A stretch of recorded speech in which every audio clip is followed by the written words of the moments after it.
Assalamualaikum warahmatullahi wabarakatuh. Alhamdulillahirabbil alamin. Wa bihi nasta'inu 'ala umuri din. Wassalatu wassalamu 'ala asyrofil anbiya'i wal mursalin. Sayyidina wa maulana Muhammadin nabiyyi wa 'ala alihi washabihi ajma'in. Amma ba'du. Bismillahirrahmanirrahim. Syukur kepada Allah telah dibersamakan dalam keadaan sehat walafiat, dalam keadaan insyaallah masih bersama-sama untuk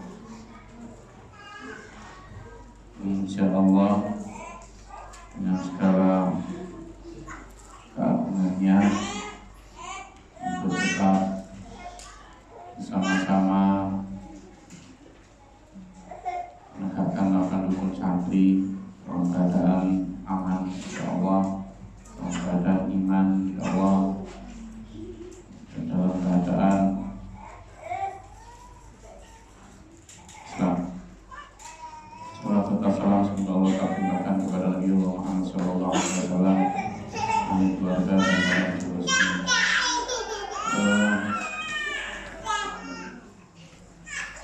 Kalau pasukannya biasa main duluan.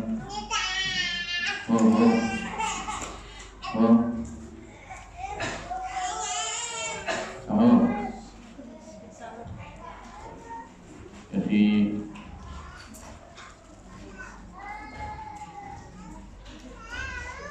biar di luar aja Mbak O. Kita pertama sekali mengenal hidup kita itu kan sampean masa kecil itu sampean ingat ketika umur berapa?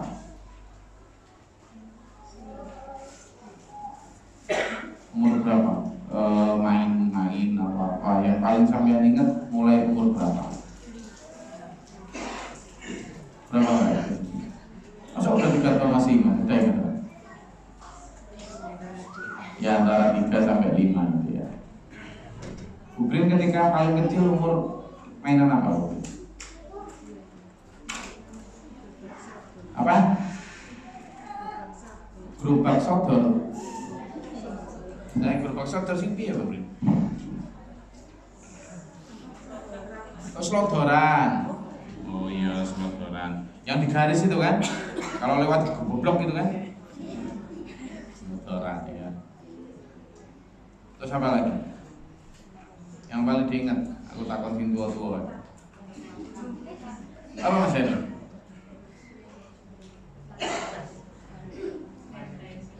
Main apa? Sentik bendian kita. Ayo kayu sing sitok pendek sing panjang ta. Apa Mas Ibu? Jatil. Kalau Mas Heru jentik, mana Mas Subur jatil, pun saya bendian. Bendian itu kalau makin senior itu makin gede ininya apa? Kayunya. Dan makin seneng kalau kena kepala orang. Nah, sekarang kita bicara gini. Sampean dan saya pasti tidak mungkin ingat setiap detail dari kejadian. Taruhlah kalau masjid lahir tahun 1971 70. Berarti tahun 75 atau 76 masjid sudah umur 6 tahun. Anggaplah tanggal 26 Agustus tahun 76, sama ngapain? Tidak ingat Bang? Padahal bisa jadi saat itu masjid itu mengalami entah berantem, memperebutkan sesuatu yang sangat berharga untuk usia masjid. Tapi wis lalu. Artinya kesedihan yang masjid rasakan saat itu kalau memang itu kalah berantem, atau kebahagiaan yang masjid rasakan saat itu kalau memang menang berantem, sekarang itu sudah tidak terbekas baik bahagia maupun sedih, ya kan? tak bekas. Jangankan Mas Hendy, 40 tahun yang lalu, sekitar 5 atau 10 tahun yang lalu saja, hal yang menurut Mas Agus misalnya suatu yang hampir tidak bisa dipecahkan karena saking sedihnya, itu it's gone, sudah lewat, sudah. Ya Mbak Reni, ketika misalnya Mbak Reni keluar dari perusahaan farmasi, saat itu kan bingung, sedih nanti gimana apa segala macam. Saat itu looks like no way out, seperti tidak ada jalan keluar, kayak buntu, kan gitu. Itu terjadi sekitar 4-3 tahun lalu, 5 tahun yang lalu. Sekarang buktinya ada kok jalan keluar. Dan kesedihan saat itu sudah gone, pergi gitu. Dan kita selalu begitu. Artinya gini, yang saya ingin sama aja itu, dunia akan selalu begini. Dunia akan selalu begini. Jadi masalah, kesedihan, problem, kesuksesan, kegagalan yang kita hadapi hari ke hari itu sebenarnya ya selalu ada masa kadaluarsanya. Jadi sampean tidak usah terlalu memikirkan sesuatu itu seolah-olah itulah hal yang terberat. Selalu ada masa kadaluarsanya. Sekarang saya tanya Bu Kade, pernah mengalami hal yang paling berat apa Bu Kade?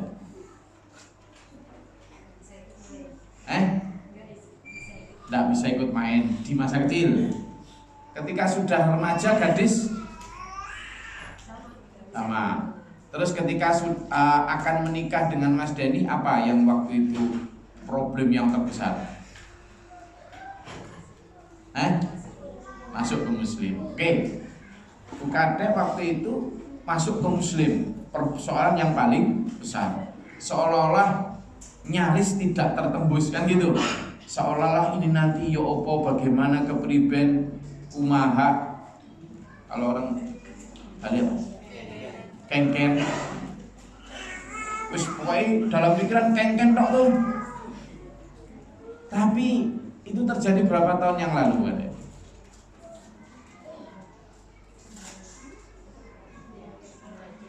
Ya, saat itu dunia terasa gelap, seolah tidak ada teman untuk bicara, wis pokoknya. Sekarang kan sudah gone, ya kan?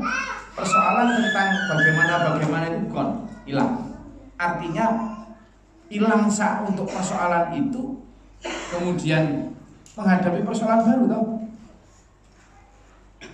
Selalu gitu. Nah, persoalan demi persoalan yang sampean semua rasakan, entah perpindahan kerja, entah karena persoalan hutang, entah persoalan anak, persoalan apa, itu tidak ada yang bisa mengalahkan persoalan yang akan terjadi selamanya, gitu loh. Semua persoalan kita itu memiliki kadaluarsa. Ya, saya juga punya persoalannya waktu itu. Terus kayak gitu. Orang yang kemudian tidak menemukan way out atau jalan keluar, itu kemudian alhamdulillah kemudian ada yang bunuh diri, ya kan? Kenapa? Karena dia merasa nggak ada, padahal semua persoalan pasti ada jalan keluar. Kadang yang kita perlukan hanyalah pertama, berdoa sepenuh hati kepada Allah, ihdinas siratal mustaqim. Yang kedua adalah ikhtiar sekuat mampu.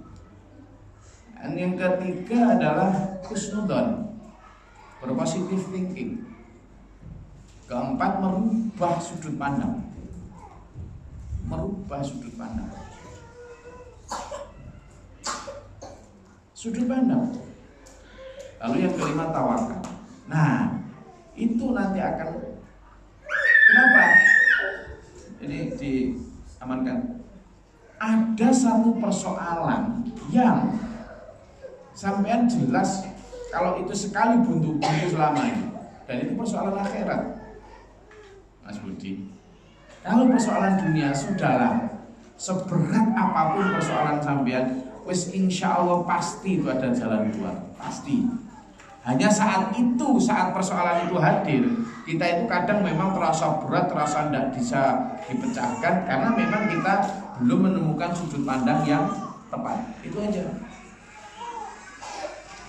Coba sama pikir-pikir waktu itu, masih pernah kalah berantem nggak waktu kecil? Kalau ada yang jaga pintu ya, biar gurgil-gurgil tetap di luar atau di dalam. Masih pernah berantem kalah nggak? Menangan. Sampai saya ini. Kok nggak pernah kalah berantem, Dit? Kayaknya Nggak pernah. Apalagi kalau dulu. Mesti menang ya? Hah? Memang menangan. Dia umur 10 yang dilawan anak umur 5.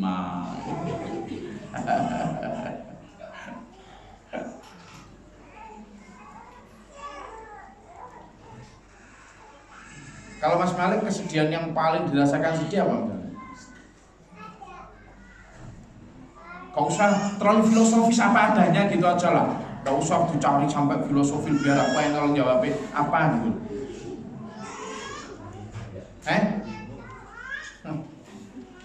Mau memperumit hal yang mudah yang begini.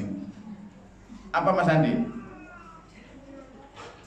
Pernah ngapain Andi? Yang paling sedih, paling seolah-olah itu stuck, bener-bener tidak ada jalan keluar gitu, seolah-olah begitu. Tawaran? Ketahuan mandi di sungai oleh bapak.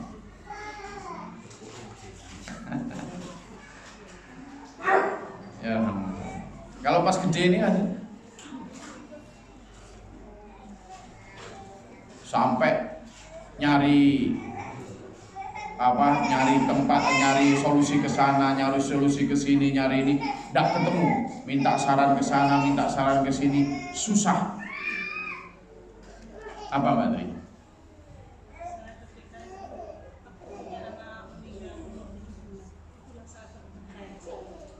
Oh, sama punya anak. Susulan di kandungan atau di sudah? Oh, pernah ya? Kakaknya Andi Kak? Oh. Itu hal terberat itu ya. Mas Budi berat gak kan? Enggak. Beda kan sudut pandangnya gitu. Nah ini yang saya maksud tadi, satu di antara pemecahan persoalan kadang hanya merubah sudut. Kenapa Mbak Tri sedih banget? Mas Budi mungkin sedih, tapi cara melihat kesedihannya beda. Mungkin karena Mbak Tri mengandung 9 bulan sama cuma lihat.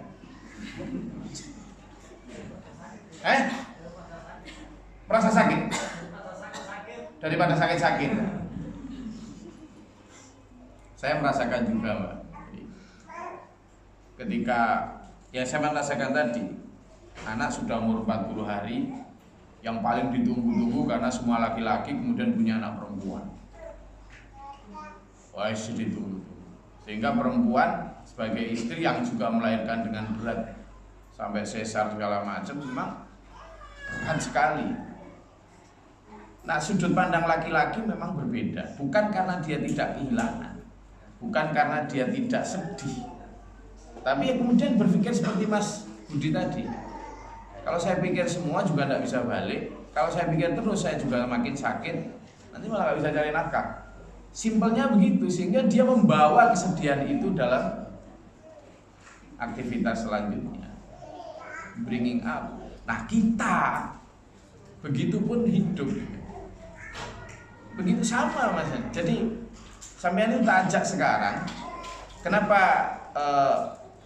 ada satu ayat dalam Al-Quran itu begini, beban yang kamu rasakan di akhirat nanti itu jauh berlipat-lipat daripada apa yang kamu rasakan di dunia. Itu kan saya ajak sampean itu sekarang begitu. Bukan kok kemudian menganggap ringan atau ngenteng ke beban di dunia, tetapi coba saya buktikan ke sampean bahwa beban apapun, seberat apapun yang saya rasakan, toh akan solve, akan terselesaikan selama kita tadi 5 hal tadi, berdoa yang kuat, ikhtiar yang kuat, husnudzon, ya kan? Ya kan? Kemudian tawakal dan seterusnya. Itu. Saya kemarin ziarah ke rumah Pak Heru, lalu juga ziarah ke makam Pak Hasan. Karena buat saya Pak Hasan di Dampit atau di SPMA Kabupaten itu pembela utama ya. Waktu itu SPMA mau dirobohkan apa segala macam, yang berdiri paling depan ya Pak Hasan.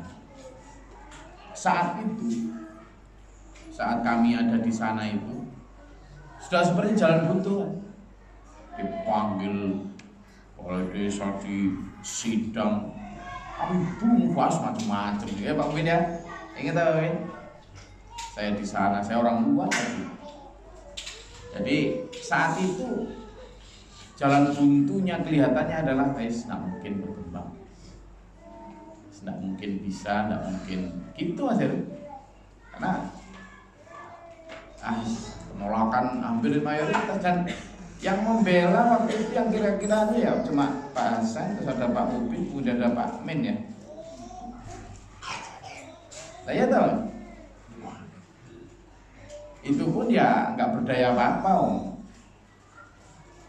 Tapi waktu itu saya ingat diajarin oleh Pak Guru Muhtar bahwa ketika menegakkan kebenaran itu maju mungkin akan diganyang manusia, mundur akan diganyang oleh Allah.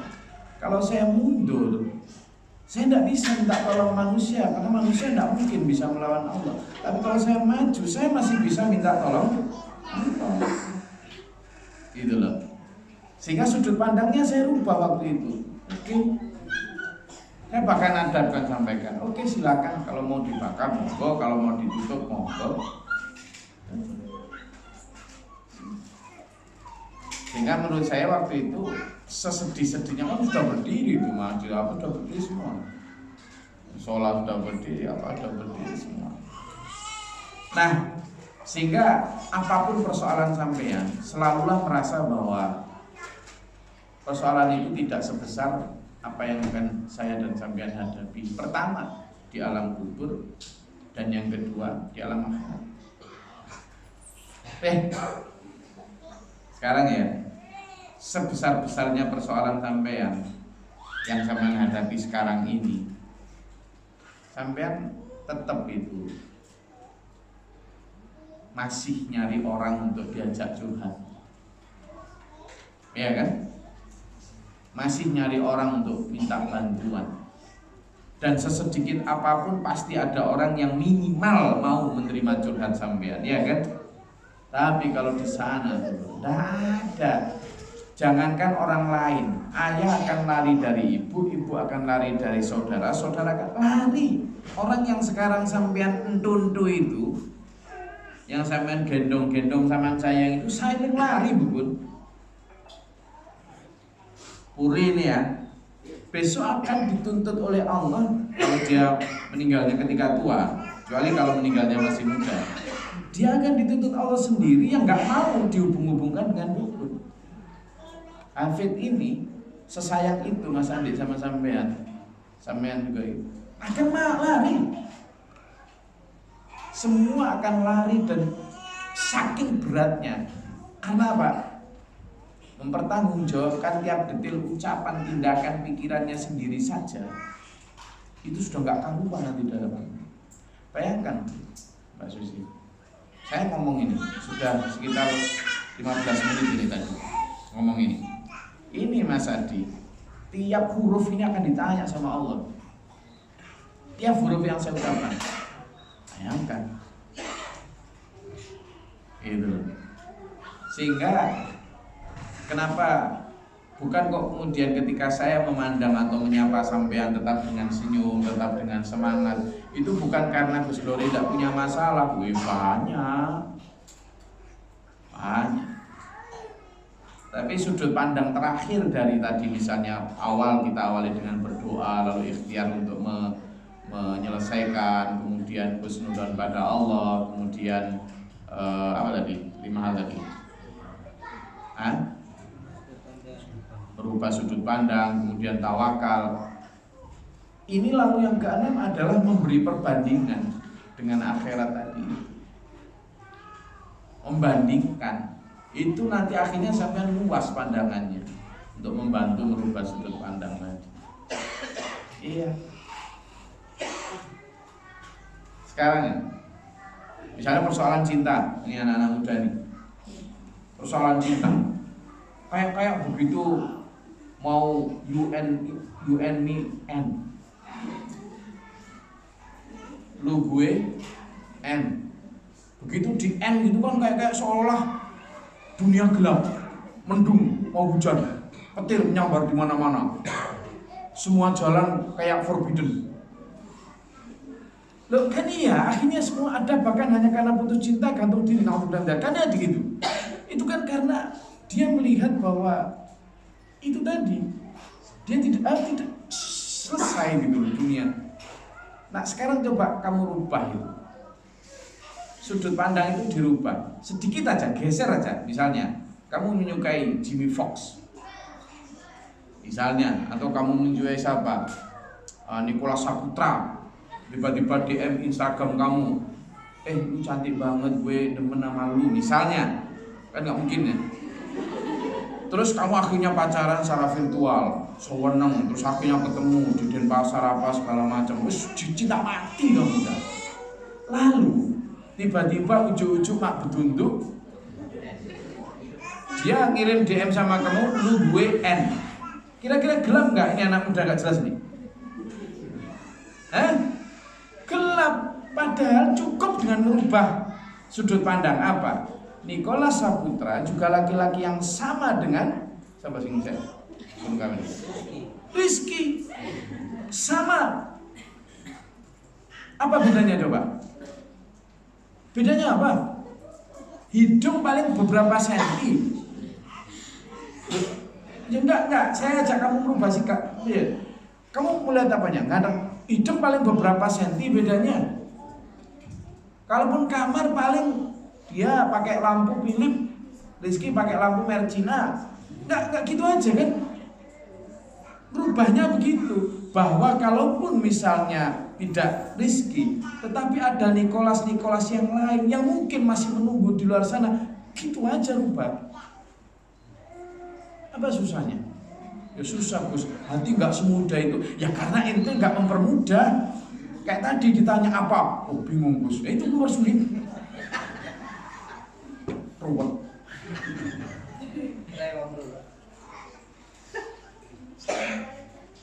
Orang pintar itu mempermudah urusan yang ruwet, bukan meruwetkan urusan yang mudah.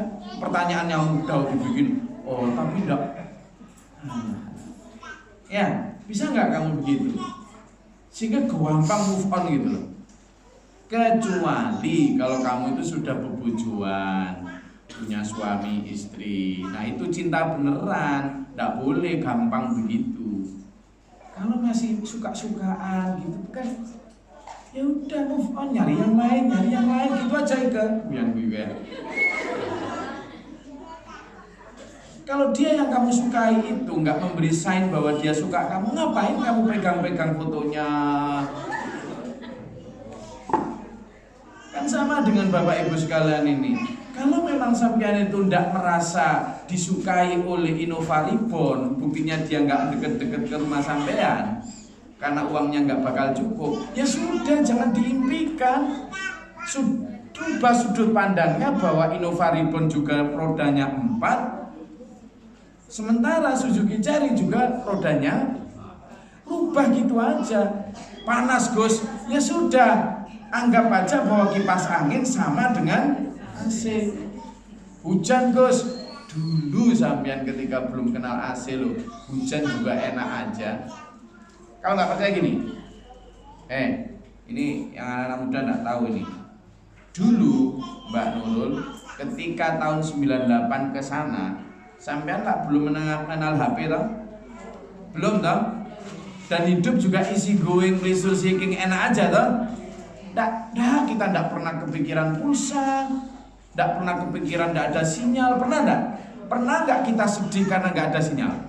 Tidak pernah. Kenapa kita tidak bisa merubah sudut pandang itu? Kan berarti kita ini yang dirubah oleh produsen sudut pandang kita. Saya tuh masih ingat Mas Hendy, berdiri di Blangit jam 12 siang atau setengah 12 siang, panasnya kayak gimana itu, untuk nunggu mobil dari arah Babat Lamongan, karena saya sekolah di Lamongan, dan sepeda ontel kalau nggak jalan kaki. Kalau saya biasanya jalan sepeda ontel tuh, dari Pondok sampai Lamongan sepeda ontel. Kalau sepedanya pas rusak, itu pilihannya cuma dua, naik L300 tuh yang bobrek itu, tak seneng. Tapi nanti kalau ada Cherry, itu mobil termewah. Iya, Cherry waktu tahun 90-an itu masih baru masih. Naik Cherry itu rebutan masih. Gitu loh. Sekarang suruh naik Cherry, itu sudut pandangnya. Jadi ayo kita mulai, itulah yang disebut dengan merubah sudut pandang kita tentang yang sesuainya Pak Guru kasih dua itu di sini. Karena nanti akan wide perspektif. Dan semua persoalan selalu punya sudut pandang yang berbeda, second opinion. Ya itu tadi. Kayak selalu saya bilang sama Mas Heru, kalau misalnya masjid dulu pernah punya Pajero, yang itu loh, Pajero itu lebih sering di rumahnya Pak Budi atau Pak Gun daripada di rumahnya Pak Yid. Kira-kira kenapa? Sering rusak daripada sih. Tapi waktu itu Pak Yid semeneng aja.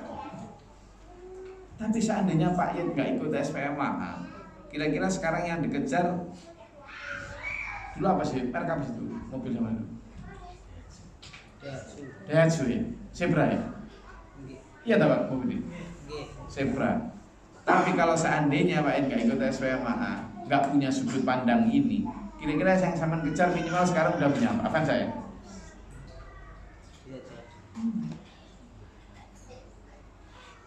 Ya tak Mas? Zaman pernah dulu punya warung yang begitu laku keras, punya segalanya lah. Mas Nafi punya toko di daerah apa itu jalan yang terkenal di Kuta itu? Legian. Berapa coba? Nggak hanya satu. Kan gitu Mas. Jadi sudut pandangnya sampean sekarang itu. Makanya saya mengajak sampean, time is flash. Waktu akan berubah cepat. Saya yakin Mbak Nurul misalnya, mimpi-mimpi yang dia punya ketika SMA lalu ketika S1 itu sangat berbeda dengan sekarang. Sangat berbeda, ya kan? Pertama karena fakta-fakta, karena kenyataan, pragmatisme dan lain sebagainya. Tapi saya ingin mengajak sampean untuk merubah mimpi-mimpi itu tidak sekedar hanya karena fakta-fakta dan pragmatisme, tetapi juga karena punya pandangan lain. Sudut pandang yang berbeda. So iya. Ini terutama yang wedok-wedok, terutama yang belum kawin-kawin ini. Cintamu itu bohong kalau belum nikah. Ya. Jadi jangan sampai kemudian coba sekarang kita itu ngomong sama Allahumma inna nas'aluka hubbaka wa hubba ma yuhibbuka wal amal ladzi yuwadina hubbaka wa ma ja'alna hubbaka habbalan nafsina wa dina minal dunya. Ya Allah, saya minta ya Allah untuk bisa cinta kepada Engkau. Sekarang kalau sampean minta cinta kepada Engkau, Engkaunya Allah, Itu kan berarti sampean harus menomorsatukan Allah dan mengingat Allah daripada lain-lain. Sekarang kalau sampean punya siapa, misalnya pacarmu John Wick, ya John Wick. Kira-kira foto John Wick ini akan kamu pantengin sebelum tidur, ketika akan makan, ketika BAB lo kamu bawa. Iya tak? Padahal nih si Keanu Reeves ini kan, ini tuh nggak mikir kamu.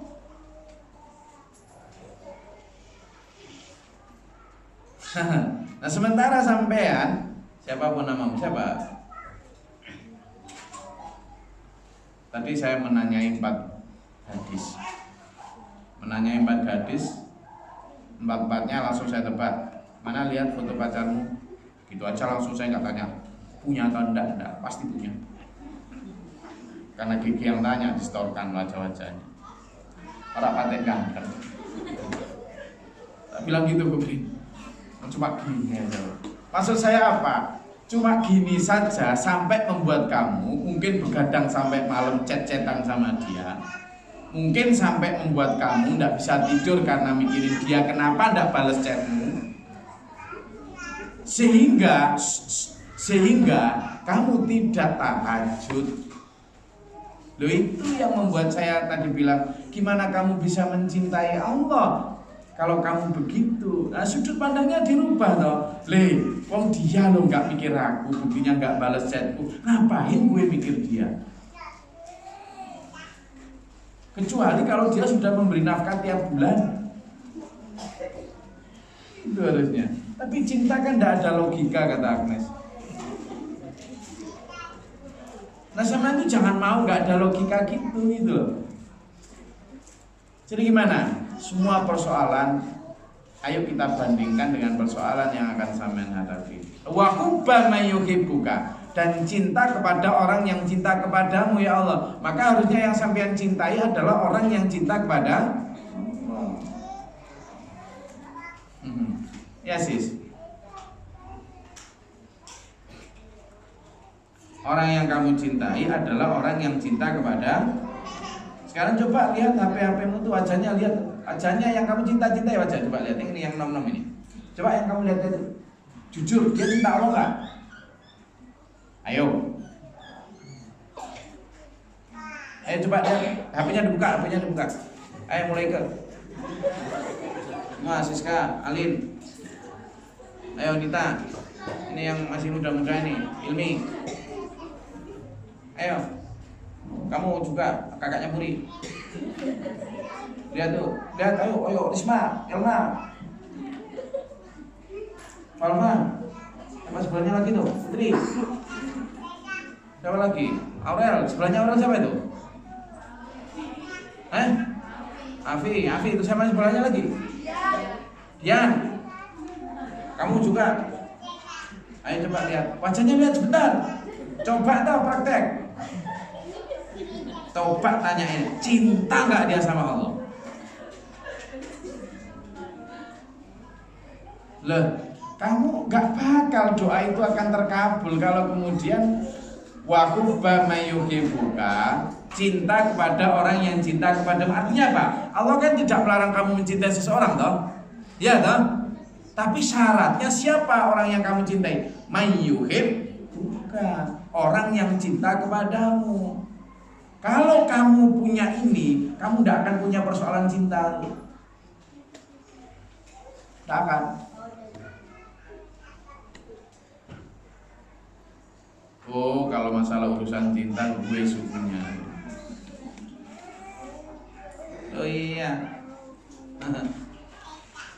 Kalau masalah dibohongin karena cinta, coba tanya Mbak Lina. Yang sekarang baru menemukan kesejatian cinta setelah ketemu Mas.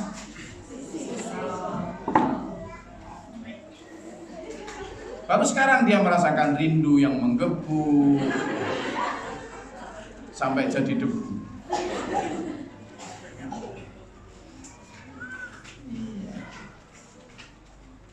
Coba pandangi wajahnya, Mas, sama cinta nggak sama Allah? Nantilah langsung jawab tidak gitu.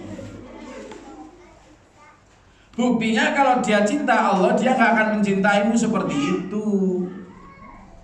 Karena apa? Dia kalau mencintaimu seperti itu, dia akan membangunkan kamu. Tidak dengan, dek, sudah sholat tahajud, padahal dia lo belum tidur dan akan tidur. Orang yang membuat sampean lupa Allah tidak layak dicintai. Demikian pula benda-benda yang membuat sampean cinta Allah tidak layak dicintai. Demikian pula pekerjaan-pekerjaan yang membuat sampean cinta Allah tidak layak dicintai. Wis gitu aja. Karena apa? Wal amal alladzi yuballighuni hubbaka, dan tunjuki aku ya Allah apa amal yang bisa membuat aku cinta kepadamu. Berarti kan amal itu ya pekerjaan, ya segala macam kan. Lalu yang terakhir Mas Hadi, Allah menja'al hubbaka ya Allah, dan terakhir ya Allah, jadikan aku cinta kepadamu ahabba ilayya, bahkan lebih cinta kepada diriku sendiri, min nafsi wa ahli, bahkan keluargaku, wa minal ma'il bad, atau min mata'i dunya. Oh, jadi perbandingannya cinta itu ahabba ilayya min nafsi. Itu Bu Supriyatun. Jadi ukuran cinta kepada Allah itu sudut pandangnya Mbak Bidayah adalah sampean lebih cinta Allah daripada Mas.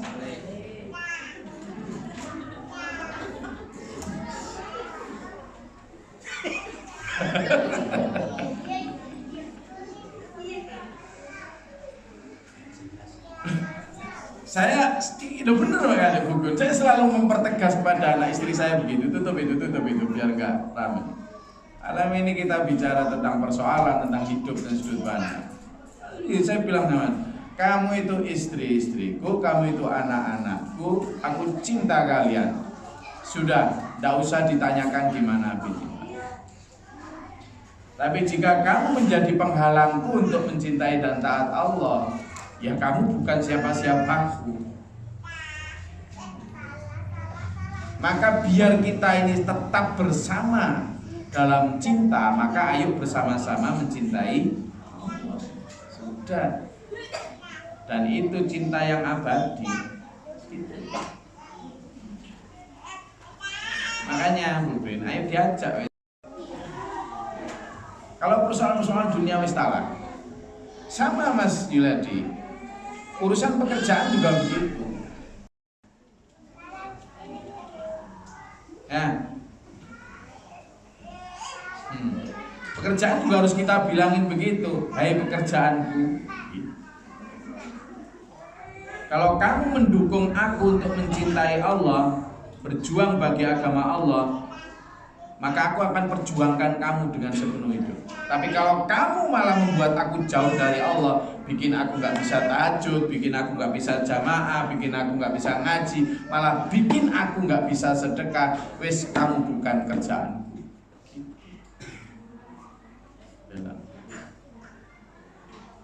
Apalagi kalau pekerjaan-pekerjaan kita, keluarga kita, atau apapun yang kita miliki lalu kemudian menghalangi kita untuk memperjuangkan nasib kita di akhirat nanti. Itu jangan sampai. Makanya tadi saya tanya Mbak Susi, time is flash. Kita sebentar lagi, saya itu punya teman, ya Mas Jadi, saya itu punya teman di kampus itu, ada circle saya itu paling sekitar 12 orang lah, yang benar-benar bestie, dan di antara 12 ini ada satu yang benar bestie itu anak Lampung itu, yang kayak persis Mas Dedi itu. Nah kemarin saya ujuk-ujuk saya telepon, tang gitu. Ternyata dia sudah jadi kepala KUA di sebuah kecamatan di daerah Tangerang. Oh, sawangan ketawa ke TV. Nah karena dia di terus kelihatan tuh rambutnya. Padahal dulu rambut kami itu, saya dan dia itu rambutnya tebel banget, hitam tebel dong, panjang rambutnya. Nah begitu dia nelpon kan gini-gini, ternyata di sini sudah mulai kayak saya habis gitu, tapi dia lebih putih rambutnya. Wih, kaget saya. Sudah kelihatan tua banget. Baru kita sadar gitu. Sebenarnya saya sadarnya saya sudah lama udah tua. Gitu. Saya bertanya, kamu tua banget gitu. Artinya Kayak baru kemarin kita menyelesaikan kerjaan-kerjaan di kampus, jadi aktivis, demo ke sana kemari, debat ke sana kemari, bikin seminar, saya itulah. Tapi ternyata sekarang kita sudah, bahkan dia pernah terbang dari Tangerang ke sini hanya untuk curhat persoalan keluarga. Memang kita dekat sekali. Jadi artinya apa? Persoalan yang waktu itu dia curhatkan sekarang juga udah nggak jadi persoalan. Karena dunia semacam itulah. Seberat apapun persoalan zaman kecil, apalagi jika dibandingkan dengan persoalan. Sudahlah. Nanti kalau sampean melihat itu dari sudut pandang seperti itu, insya Allah hidup ini fokusnya itu fokus jelas gitu. Kemana arah kita? Loh iya tak Pak Gun? Waktu itu misalnya sampean punya barang yang belum laku atau tanggungan yang harus diselesaikan, yang seolah-olah waktu itu tidak ada yang bisa bantu. Sekarang buktinya persoalan itu selesai, entah gimana. Yang kita perlukan adalah ikhtiar dan sabar tadi.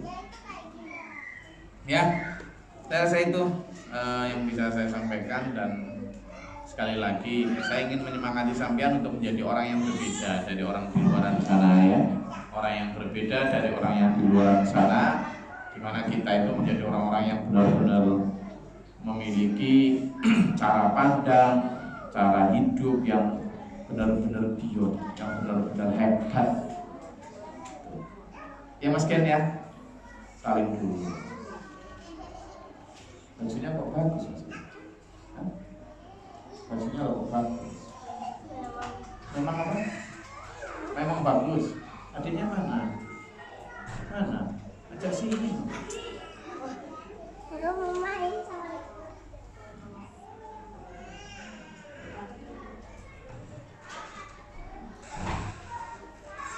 Itu Gen, adikmu sekarang namanya juga sama dengan namanya anaknya Husain tuh, Aisyah.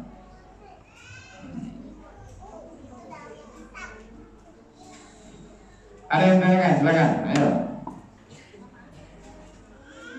Soalnya takon besok jawab. Apa? Apa maksudnya? Ayo Santi, apa? Nah, apa kita kembangkan diskusi ini tadi. Ayo ibu-ibu, apa Bun? Lagi ada Bun. Lah kalau nanti kita itu ya, misalnya menganggap baratnya bahwa persoalan kita lah yang paling besar, kira-kira yang orang lain gitu nggak? Sama. Akhirnya Mas Denny, tidak ada space untuk melihat dan menerima persoalan orang lain, sehingga kita nggak ada kesempatan untuk bantu persoalan orang lain. Kenapa? Karena kita merasa bahwa persoalan kita lah yang paling kuat. Nanti arahnya ke sana. Jadi kalau kita ini hidup kita itu sudah begitu, sudut pandang nggak mau kita rubah, kita akan melihat bahwa persoalan kita lah yang paling rumit. Sehingga ketika ada orang lain mau curhat, mau denger sama? Nggak ada. Hati itu udah makanya ada doa Rabbi shrah li sadri, ya Allah lapangkanlah dadaku.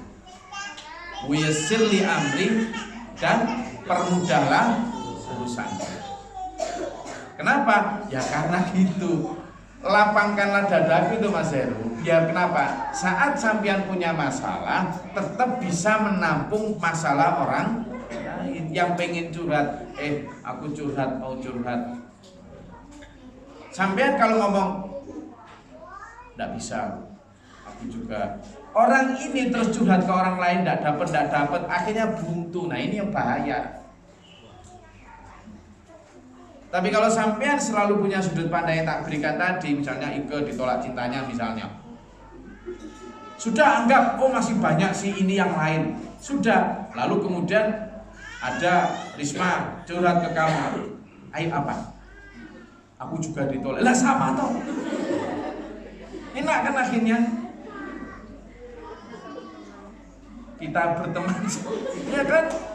Enak. Tapi Coba kamu udah bisa, aku gak bisa, aku lagi hidupku hancur, berkeping-keping. Apa? Kayak piring. Sama misalnya Mbak Susi lagi punya masalah dengan Mas Nafi atau tidak dengan anak, tapi dia melihat rubah sudut pandang misalnya. Lalu kemudian Mbak Tri datang, aku pengen curhat, ya apa sih? Padahal sampean sedang punya. Kalau gitu enak kita itu. Bukan karena kita nggak punya masalah, tapi karena hati kita luas. Nah, itu yang dimaksud dengan sudut pandang. Gitu loh. Wayai gak di duit Mas Malik. Wayai nggak punya uang, wayai bayar kontrak. Ada orang curhat gak punya uang.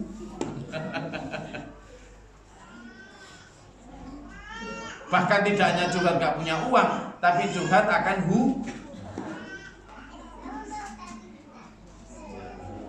showering dialami Pak Guru itu di pondok pusat sana. Pada saat habis lagi krisis, beras habis kadang itu Pak Ubin untuk santri dan harus makan santri.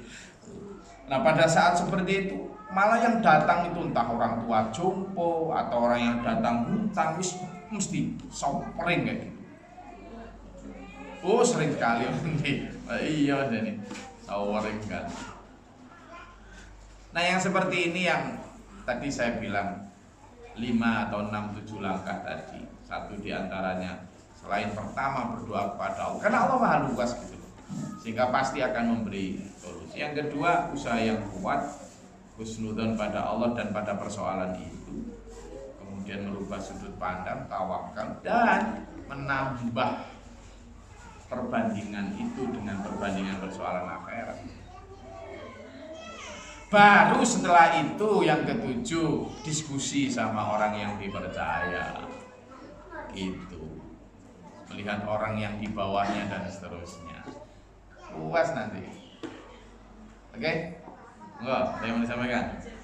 Ya, Pak Tri. Ketika kita punya permasalahan yang berat, misalnya yang Gus bilang tadi, seakan-akan permasalahan kita itu yang paling berat.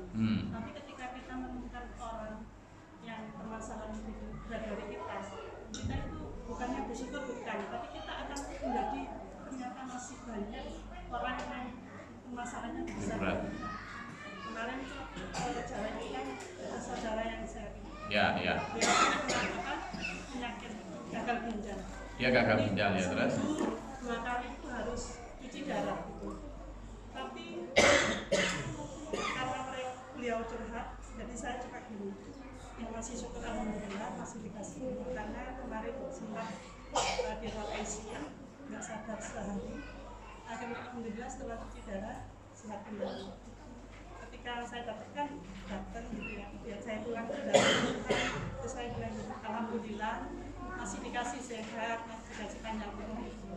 Artinya bukan kita senang lihat penderitaan orang enggak, tapi kita lebih akhirnya kita bersyukur tambah bersyukur. Maksudnya oh iya ya ada orang yang lebih sakit dari kita gitu. Ya. Nah, ya tadi makanya yang ketujuh tadi itu satu diantaranya diskusi dan melihat orang yang di bawah kita tentang kenikmatannya, di atas kita tentang kesedihannya atau persoalannya. Ya. Makanya diskusi tadi nanti kita akan membuka diri kan, akhirnya begitu kita mau curhat ternyata dia curhat duluan kan gitu. Ternyata kita belum curhat itu, kita belum curhat. Dia curhat duluan ternyata masalahnya lebih besar. Alhamdulillah. Jadi kayak gitu. Gitu. Itu tadi yang disampaikan Mbak Tri tadi benar itu. Makanya tadi itu di Duratun Nasihin itu ada satu diantaranya adalah jangan berteman dengan orang yang zalim. Itu. Kan orang yang berteman dengan zalim itu dia akan menjadi zalim karena sosialitanya adalah orang-orang zalim. Maka diskusinya tadi ya begitu, diskusi dengan melihat orang yang secara kenikmatan di bawah kita, secara persoalan di atas kita. Ya. Lagi Silakan Brani. Hidup kita itu yang dinilai perjuangannya itu proses atau endingnya.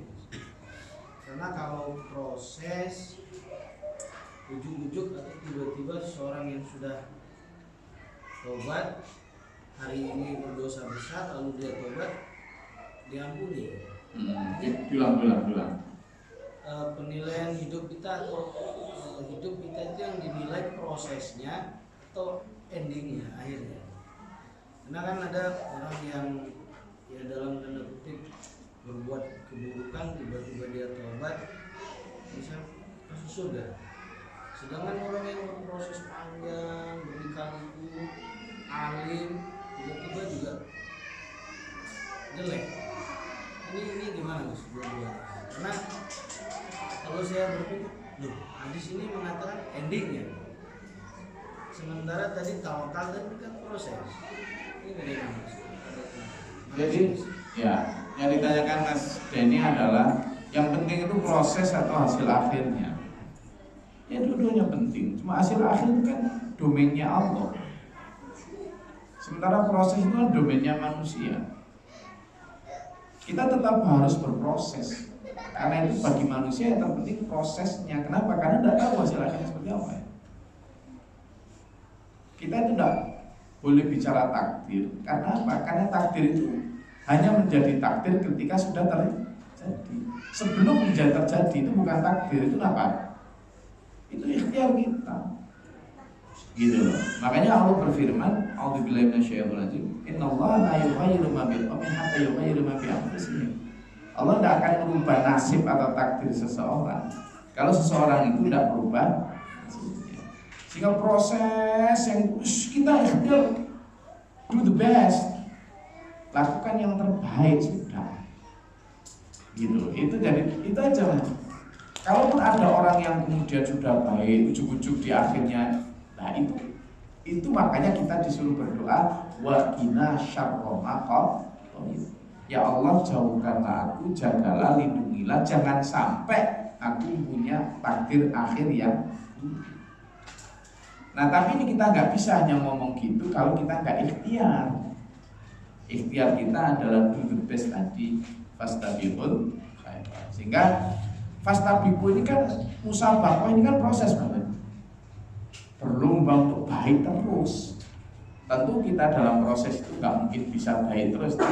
Kadang jelek, kadang baik, kadang jelek, kadang baik. Iman aja kadang naik, kadang turun. Beruntunglah sampean, tadi saya maksud dengan bertemanlah jangan dengan orang dolim. Ketika sampean turun, ada yang ingetin, ingat lagi, kan gitu. Ketika sampean lupa, ada yang ingetin, ingat lagi. Nah orang yang itu tadi berakhir jelek tadi, karena dia mungkin naik, tapi ketika turun tidak ada yang ingetin, mati saat itu gitu loh. Nah ini pentingnya untuk kemudian selain ikhtiar untuk diri kita sendiri, juga ikhtiarnya dengan cara berjamaah seperti ini. Punya guru, punya pembimbing, punya teman yang juga seperjalanan dalam siratal mustaqim. Ini prosesnya itu. Makanya dongo yang paling itu kan waqina adzabannar waqina syarra ma qadait tadi itu.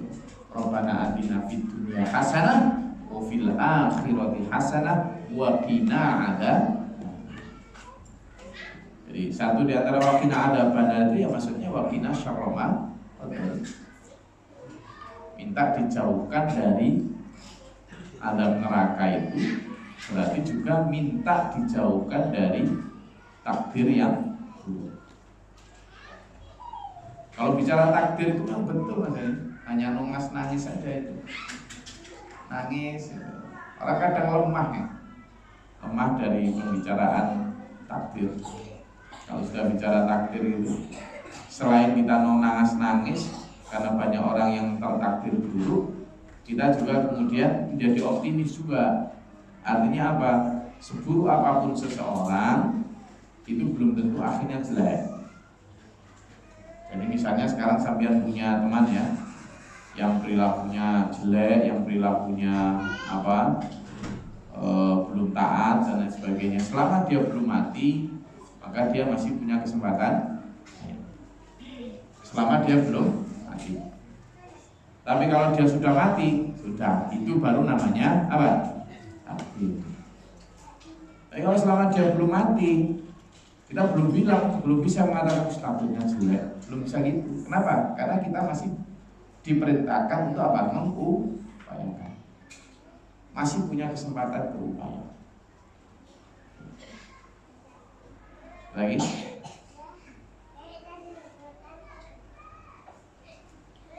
Apa masalah?